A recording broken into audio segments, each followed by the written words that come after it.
Pasintabi po mga kapuso, naagnas na bangkay ng 68 anyos na lalaki natagpuan sa isang kubo sa Lawag City. Nakaalerto Glam Calicdan Dizon. Patay na nang matagpuan ng 78 taong gulang na lalaki sa isang kubo sa Lawag City. Sa investigasyon, nakaamoy ng mabaho ang isang residente nang mapadaan siya malapit sa kubo. Sumilip siya sa kubo at nakita niya ang naaagnas na bangkay. Agad na inireport sa pulisya ang insidente at base sa post-mortem examination ng City Health Office, 5 araw nang patay ang biktima.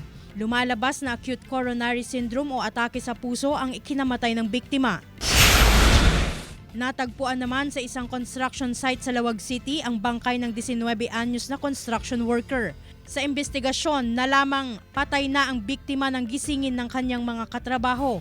Napag-alaman na noong gabi bago matagpuan ang biktima ay nakita siyang nakipag-inuman sa mga kaibigan sa harap ng ginagawang gusali. Sa post-mortem examination ng City Health Office, acute coronary syndrome o atake sa puso ang ikinamatay ng biktima at walang nakikitang foul play sa insidente. Glam Calicdan Dizon, 1 North Central Luzon.